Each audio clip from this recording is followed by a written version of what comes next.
ሂጀር ላይ 26ኛው ላይ አላህ በገማ ጭቃ ነው አጨማልቆ የሰራቸው። ያንን እንኳን አልታጠበም። አላህ በእጆቹ ነው የሰራቸው። ሱራ 38 75 ላይ በእጆቼ ነው የፈጠርኩት ይላል አደምን። አደም ወይ ኢብሊስ ምን ይለዋል?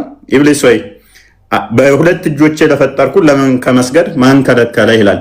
ከምንድን ነው የሰራው ሲባል ደግሞ ሱራ ሂጀር ላይ 26ኛው ያ እንዲሁም ከ30 እስከ 33 በገማ ጭቃ እንደሆነ በእጆቹ የገማ ጭቃ አብኩቶ እንደሰራው ይናገራል። የገማ ጭቃ አብኩቶ እንደሰራው ይናገራል።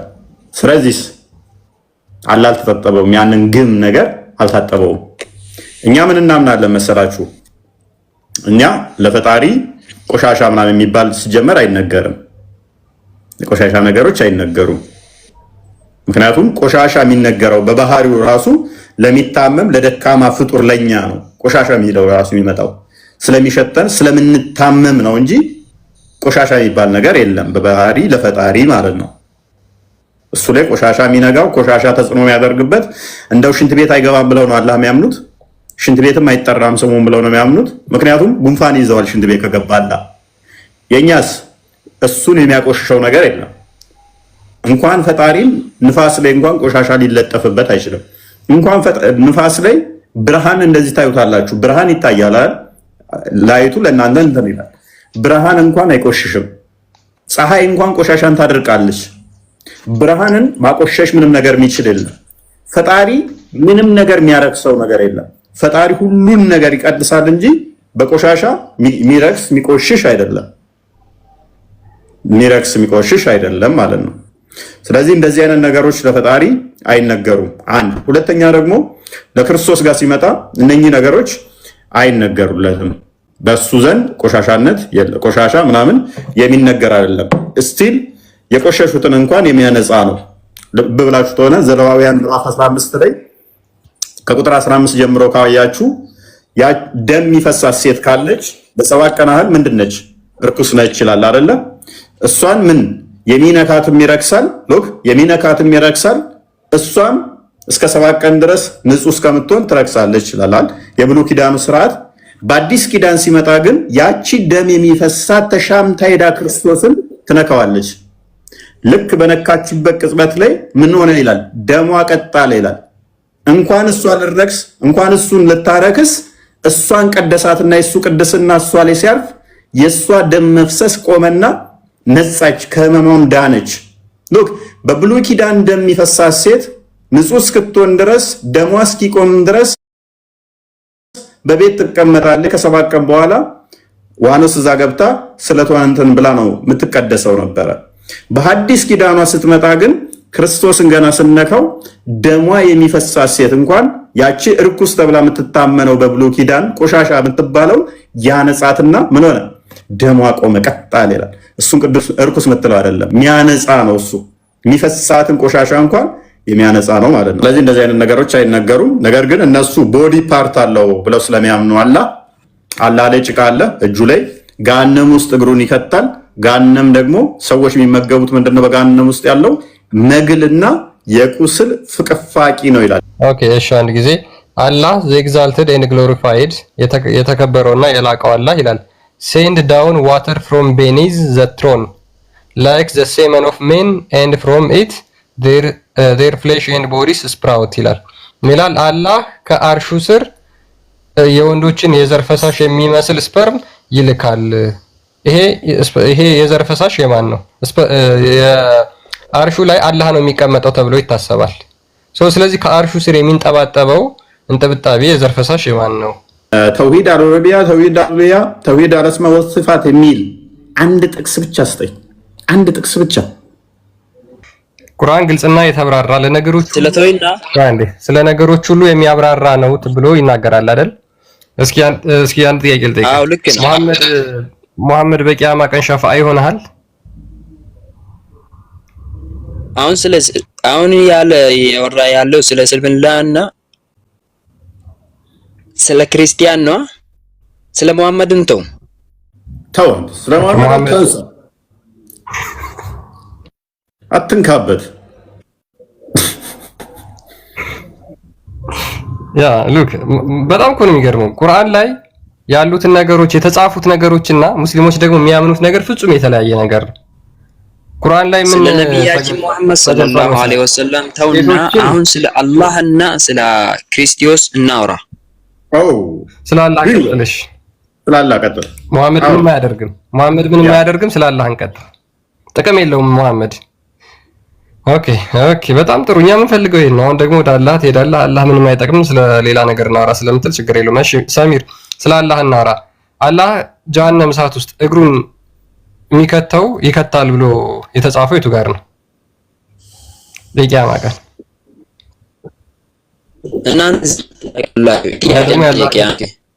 ያላህ እግር አይጠቅምም እንዳትል ሰሚር፣ ጥያቄውን በደንብ አድምጠዋል አይደል?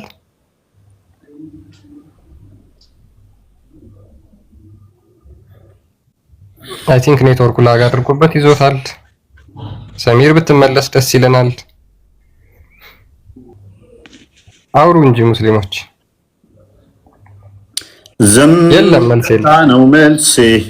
ዝም እላለሁ እስኪ ደርስ ድረስ ሞቴ ብለዋል ሙስሊሞች። በቃ ዝም የለም።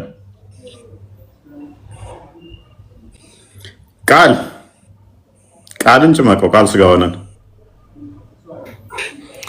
ቃል በደህና ጊዜ አምልጧል ከዚህ።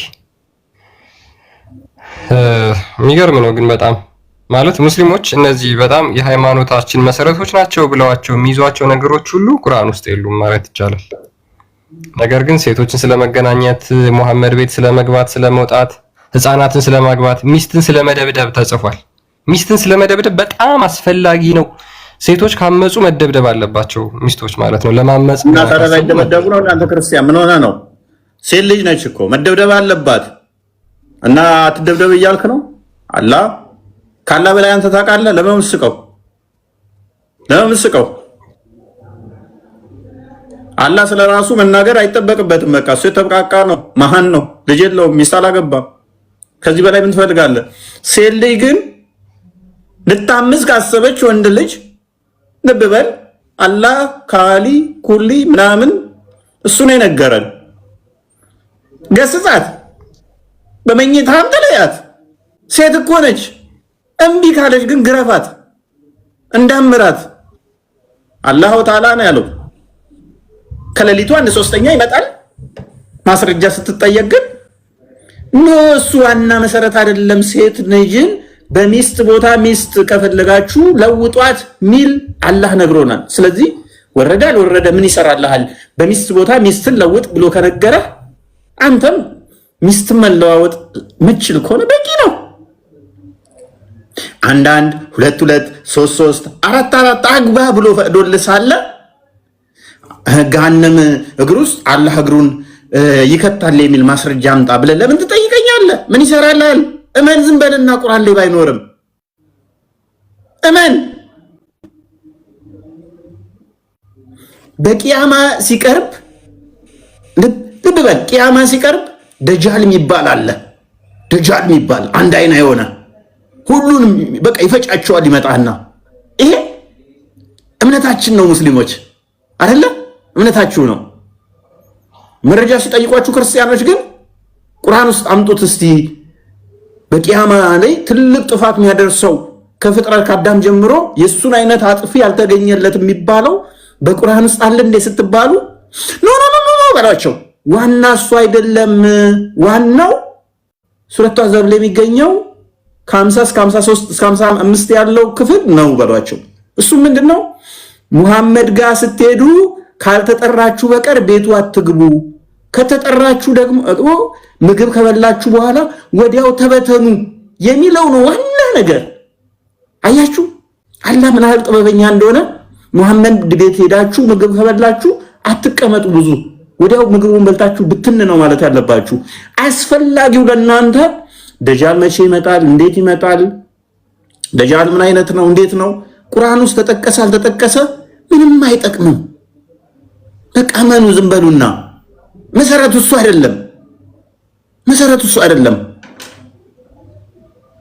በቀን 5 ጊዜ ትሰግዳላችሁ አይደለ? ቁርአን ውስጥ በቀን ስንት ሰዓት ላይ መቼ እንዴት መስገድ እንዳለባችሁ ምን ብላችሁ ጸሎት ማድረግ እንዳለባችሁ ተጠቀሰ አልተጠቀሰ እሱ መሰረት አይደለም። ዋናው ልሰግዱ ስትሉ ቂጣችሁን ታጥባችኋል አልታጠባችሁም ነው። እነኚህ ካፊሮች ቂጣቸው ሳይታጠቡ ነው የሚሰግዱት። ግማታሞች አላህ ፊት ሲቀርቡ ሳይታጠቡ ነው። እናንተ ግን ተጠቀሰ አልተጠቀሰ ምን ብላችሁ ጸሎት ማድረግ የለባችሁ አስፈላጊ አይደለም። ዋናው ነገር ቂጣችሁን በ3 ድንጋይ ጠርጋችኋል ወይ ነው። ሽንት ቤት ገብታችሁ በ3 ድንጋይ ጠርጋችኋል ወይ ነው። በኮብልስቶንም ቢሆን ሞዠቅ ውሃ ካጣችሁ ደግሞ ሴት ልጅን ከነካችሁ በአፈርም ቢሆን ሰውነታችሁን አባብሳችሁ ሉክ ንጽህና ነው። ይሄ ወሳኝ ንጽህና ነው። አስወሰታችሁ አዳምጡ። በአፈርም ቢሆን አበስ አድርጋችሁ መስገድ ነው ያለባችሁ። ይሄ ወሳኝ ነው። እናንተ ሙስሊሞች በደንብ አዳምጡ። ቁርአን ግልጽና የተብራራ ነው። ሱራ 11 ቁጥር 1 ላይ፣ ሱራ 12 111 ላይ፣ ሱራ 6 114 ላይ፣ ሱራ 16 89 ላይ እንደሚናገረው ከሰማይ በታች ሁሉን ነገር አብራርቷል። ቁርአን ግልጽና የተብራራ ነው። ስለዚህ ጉዳይስ በቂያማ ቀን ድልድይ አለች። ሰማይና ምድር ሲጠፉ ድልድይ አለች። ገነም ላይ ሲራጥ ትባላለች። እሷ ላይ ትሆናላችሁ። ሙስሊሞች እሱ ላይ ትሆናላችሁ። ካፊሮች ውድቅ ይላሉ። እናንተ ግን ድልድይዋ ላይ ትሆናላችሁ። ማስረጃ ከጠየቋችሁ ግን መሰረቱ እሱ አይደለም። ድልድዩ ላይ እንድትሆኑ እናንተ ጋር ቅድሚያ ሙስሊም አልሆናችሁም በሏቸው። አረ ቆይ ድልድዩዋ የምትለዋ የታለች ቁርአን ሊያሳዩን ሲሏችሁ መሰረት አይደለም በሏቸው። ማህዲ የሚባል የሚመጣ አለ። ተጠንቀቁት። ከቁርአን ላይ ማስረጃ ከጠየቋችሁ ግን ኖ እሱ መሰረት አይደለም በሏቸው። መሰረቱ ምንድነው ካሏችሁ ለሙሐመድ የውሽሜ ልጆች አክስቶች ልጆች ማግባት፣ ያመነ ሴት ደግሞ ራሷን አሳልፋ ለነብዩ መስጠት ከፈለገች ሊያገባ ከፈለገ እሷን ወሲብ ማድረግ ይችላል የሚለው ነው መሰረቱ እሱ ነው። በቂያማ ቀን ጥቁሩ ድንጋይ 500 ሺህ በላይ ከፍላችሁ ሄዳችሁ ምስሙት። በቂያማ ቀን ሸፋ ይሆናችኋል፣ ምልጃ ያቀርብላችኋል። አይን፣ ምላስ፣ ጆሮ ዞ ይመጣል። ለእናንተ እኮ ያማልዳል። ደስ አይልም? ቁርአን ውስጥ ግን ማስረጃውን ከጠየቋችሁ ኖ መሰረት አይደለም በሏቸው። መሰረቱ ሴት ልጅ እርሻ ነች፣ በፈለክበት ቦታ እረሳት የሚለው ነው መሰረቱ። እሱን ጥቀሱላቸው። በቂ ነው። እሱ በቂ ነው። ይሄንን ካወቃችሁ እናንተ ሙስሊም ናችሁ። በቃ ኢቨን ሻዳው ራሱ ቃል በቃል ቁርአን ውስጥ ባይኖርም በቃ እመኑበት። ቁርአን ውስጥ ባይኖርም መሰረት ነው የተባለው። ወሳኝ ነው። በቃ ዝም ብላችሁ እመኑት። ይሄ ነው ቤስቱ ነገር። ይሄ ነው ወሳኙ ነገር። ኢቨን ቁርአን ፍጡር አይደለም ብላችሁ ታምናላችኋል? ጎበዝ፣ እንደዛ ነው ማመን ያለባችሁ። ቁርአን ውስጥ ግን ቁርአን ፍጡር አይደለም የሚል ማስረጃ አለ? የለም። ከጠየቋችሁ ግን በቃ እናንተ መሰረቱ አይደለም በሏቸው። ዝም በሉና መሰረቱ አይደለም በሏቸው፣ አደናግሯቸው። ወሳኙ ነጥብ ይሄ ነው። ባይኖርም መሰረቱ ይሄ ባይሆንም በቃ እንደዚህ ብላችሁ አወዛግቧቸው። ከሙስሊሞች ጋር አሁን ያለንበት ሁኔታ ይሄን ይመስላል ባጭሩ ሲገለጽ። በጣም ከባድ ነው። ሰው እስልምናን አውቆ አንብቦ ተረድቶ የሚሄድበት አይደለም። ምክንያቱም እስልምና ምንም ስለ አምላክ እሳቤ መለኮታዊ ትምህርት ስለሌለው ማለት ነው። በቃ መሐመድ የራሱን ፍላጎት ለማስፈጸም ብቻ ከዛም ከዚህም የቃረማቸው የሆነ አስፈላጊ ሰዓት ላይ ለራሱ ለህይወቱ የሚሆኑትን ነገር የተናገረበት አምላክ ነገረኝ እያለ ለተከታዮቹ ያታለለበት ንግግር ነው ቁርአን ማለት ነው። በፍጹም እንዴትም ሆኖ መለኮታዊ የአምላክ ቃል ሊሆን አይችልም።